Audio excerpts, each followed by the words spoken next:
I show you my cows, I wanted to explain a little bit about why I decided to get into raising cows.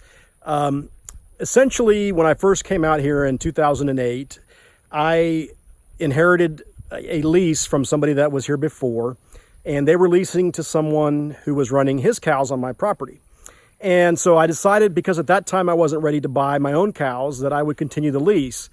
Well, the way that leases work, grazing leases, the person who's grazing your property will agree to maintain fence lines. They may agree to do other things like clean out a stock tank if it gets, too filled up with mud and silt.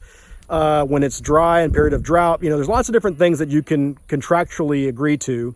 But the main thing is maintaining fence lines. Well, what I didn't realize is that, number one, you don't get a whole lot of money for grazing rights. And number two, those people usually have a lot of properties that they're allowing their cattle to graze on, that people have given them the right to allow their cattle to graze on.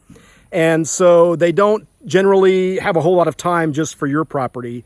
And so maintaining fences becomes making the most simple and incomplete repairs that they can, just to make sure that the fences don't allow the cows to move into the neighboring properties, but they don't really care if it looks good or if it doesn't look good. So after a few years, when I got my feet under me, I said, I could probably make more money owning my own cattle.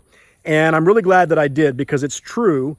You make a lot more just by raising your own cattle, because you can take them to auction, and there's lots of auctions out here. There's an auction almost every day in a different city. So, if you want to sell calves or cows on a particular day, what city around you has an auction that day, and you can literally take them in the morning and you can have your check by the time you leave. I mean, if you stick around for a couple of hours, it's really that quick, or they'll mail it to you.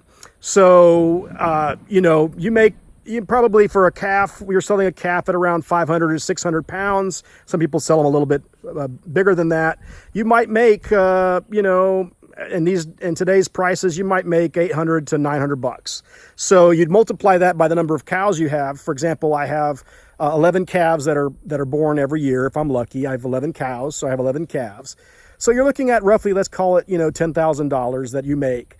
Well, for grazing my property, I was probably only getting about $2,000 to $3,000 for my entire property. So, as long as the delta, the 3,000 to 11 or 3,000 to 10, let's call it $7,000. As long as I'm not putting in $7,000 into raising my cattle, I'm coming out ahead.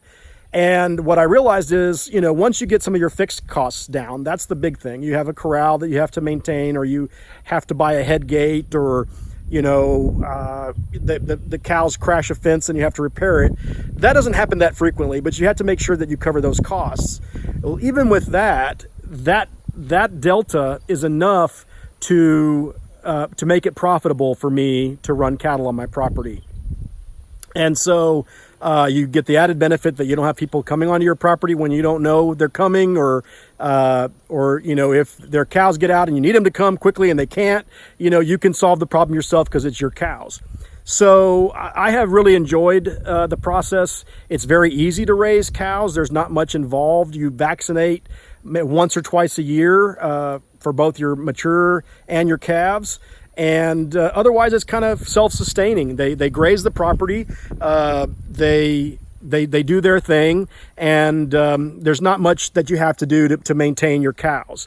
So for me, it makes a whole lot of sense, and I enjoy learning about animal husbandry. I enjoy learning about just the way the animals react to things, and how to get in their heads and make sure that you can get them to do what you want them to do when you want them to do it. There's a lot involved in that, and I've enjoyed that process.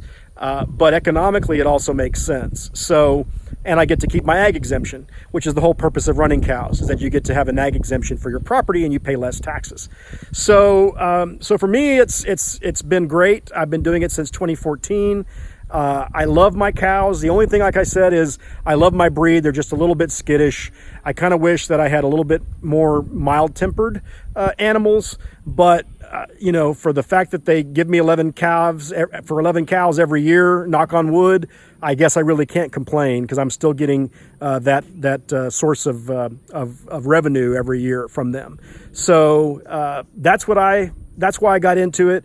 And just so you know, also, you're going to be running a cow that you buy. Like, I buy my cows with a calf at their side at auction. So I buy it in year 1. I'll probably keep those cows for 8 years.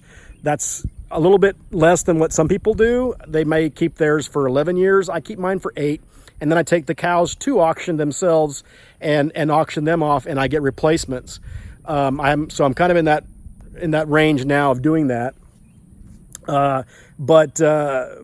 But you know, because you do that because their numbers, their calving percentages will drop after a certain amount of time. And so that's what I do, and that's what most people do out here. And so, you know, the next set of cows that I get to replace these, I'll try and find a little bit better tempered mamas so that I don't struggle. And the reason I buy them with a calf at their side, I'll explain in another video, is that it makes the birthing process easier for the cow the next year. You know that they've already dropped one. They won't have, hopefully, a problem dropping another or another or another. And so I usually buy them with a calf at their side so that I know they're going to have ease of birth. And if I'm not out here to see them giving birth, I don't think they're going to struggle. They're going to be okay, and they're going to be able to not have either themselves or their calves perish during the birthing process. So that's what I do. In the next video, I'll just show you a little bit more about my cows, and then also talk about my cattle pens.